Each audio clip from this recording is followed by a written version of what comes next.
Сәлем, біз алдыңғы сабақта чакралар туралы жалпы анықтама алдық. Ал бүгін сол чакралардың түсі мен функциясы және оларды қалай таза ұстауға болады, қалай ашуға болады, оның ашық жабықтығын қалай көреміз, сол туралы түсіндіретін болам. Чакра кімге керек? Біріншіден, бұл өмірде бизнес бастағыңыз келеді, бірақ неден бастарыңызды білмейсіз. Бастайсыз, тастайсыз. Екіншіден, егер сіздің ата-анаңызбен қарым-қатынасыңыз нашар болса. Үшіншіден, энергия нөл, бірақ жұмыс бастан асып жатыр. Төртіншіден, ешқандай әйелдік, еркектік тартымдылық жоқ. Сенімсіз сіз тұрмысқа шығу немесе үйлену сіз үшін мүмкін емес нәрсе сияқты. Бесіншіден, егер балаңыздың немесе өзіңіздің жолыңыз жабық болса. Алтыншыдан, күйеуіңіз наркоман, алқаш, ішкіш я тиран болса. Жетіншіден, егер армандарыңыз мүлдем орындалмайды, немесе орындалса да қиындықпен әрең дегенде жылдар өтіп кеткесін, бәрі қызығы басылғасын орындалады.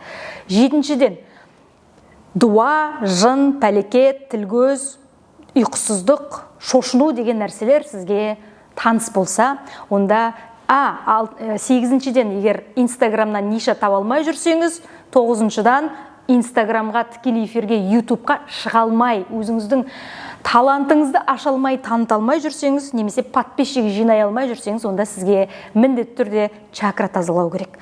Енді чакралардың өзінің түсі болады, және ол түс міндетті түрде елестеткен кезде сізге көріну керек. Егер көрінбесе, немесе басқа чакраның түсі шығып кетсе, демек сіздің чакраларыңыз араласып, былығып, бірігіп, бір-біріне кедергі жасап жатыр деген сөз. Мысалға, құйымшақ чакрасының түсі мынандай қып-қызыл болу керек. Қып-қызыл кәдімгідей. Егер сіз қазір мен бір техниканы үйретем, ол техника өте ерекше техника, ол техника кейбір БРТ сияқты немесе бір аппараттарда ақысына чакралардың ашық жабықтығын көрсетіп жатыр, мен сізге қазір соны тегін үйретем. Егер соны жасағаннан кейін мынандай түс қорқыныш чакрасының кезінде көрінбесе, демек сізде қорқыныштарыңыз бүлінген, сотқыш қылып жата бересіз, дымға зауқыңыз жоқ, дым бастай алмайсыз, бәрінен қорқасыз, үйлене алмайсыз, тұрмысқа шыға алмайсыз. Екінші чакра, еркектік немесе әйелдік жатыр энергиясы, кіндік чакрасы. Оның түсі көбіне сәбіз түстес болады, немесе кейде розовый болады. Егер ондай түс шықпаса, онда демек сіздің әйелдік және еркектік энергияңыз нашар, тұрмысқа шығу, балалардың бақытты болуы сізге бұйырмаған өкінішке қарай. Асқазан чакрасының түсі сары. Егер елестеткен кезде осы асқазанның тұсынан шықпаса, демек сіздің ақша каналыңыз нашар, бүлінген, талқандалған. Соның кесірінен сіз қарыз бен кредиттен ешқашан шықпастан өтесіз. Ренжімеңіз, бірақ ол менің айтқаным емес, ол менің 5 жылдан бері көзіммен көріп жатқан нәрселерім. Төртінші чакра, жүрек чакрасы. Бұл бізді, егер бұл түс келмесе, елестемесе, демек сіздің жүрек чакраңыз жабық. Демек сіз әлемге сенбейсіз, сізге дұрыс адамдар тап болмайды. Үнемі бір сатқындар, оңбағандар, құрып кеткен адамдар сізге үйірсек болады. Немесе Мать Терезаға айналып жұрттың бәріне көмектесесіз, бірақ сізге келгенде ешкім ештеме жасамайды, саусағында қимылдатпайды. Алтыншы чакра, кешірерсіз, бесінші чакра. Бұл тамақ чакрасы, ашық көк түс болу керек. Бұл чакра ашық түс келмесе, онда демек сіздің миссияңыз жоқ бұл өмірде, ешқандай өміріңіздің мәні жоқ, не үшін өмір сүріп жатқаныңызды білмейсіз, адамдармен қарым-қатынасыңыз да нашар.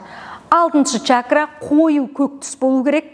Бесінші чакра ашық көк, аспан түстес. Мынау қою көк түс болу керек. Егер ол түс елестемесе, демек сізге жын, дуа, тілгөз, пері, жаман энергия, сосын арқа қысу, солардың барлығы сізге үйір болады, сосын толыққанды өмір сүре алмайсыз.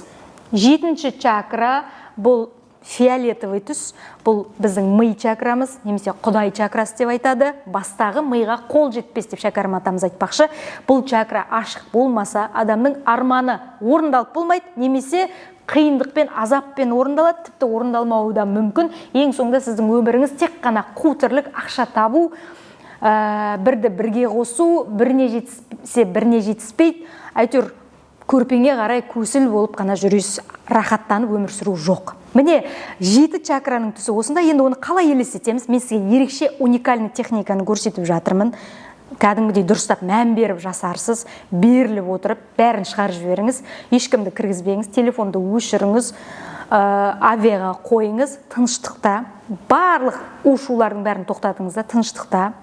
басқа әлемге өтетіндей жан дүниеңізбен оңаша қаласыз да, екі қолды алға қарай созасыз, оң қолыңыз жоғарға қарайды, сол қолыңыз төменге қарайды, оң қолыңыз аспан әлемінен энергия алады, сол қолыңыз жерден энергия алады, 12 рет ашып жұмасыз. 1, 2, 3, 4, 5, 6, 7, 8, 9, 10, 11, 12.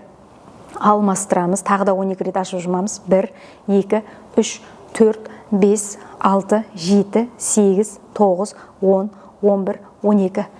Энергия екі алақанды қосқанда қолыңыз қызады, жанады, ауырлайды, немесе бір шар тұрған сияқты болады. Бұл сіздің чакраларыңыз.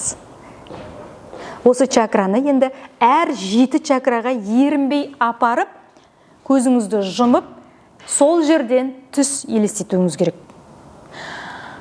Мысалға, 7 чакраның әрқайсының өз орны бар. Ол туралы мен өзімнің толық чакра тазалау сабағымда көрсете аламын, себебі ол 4 сағаттан тұрады. Осы жерге қысқа видеоға мен оны сыйдыра алмаймын.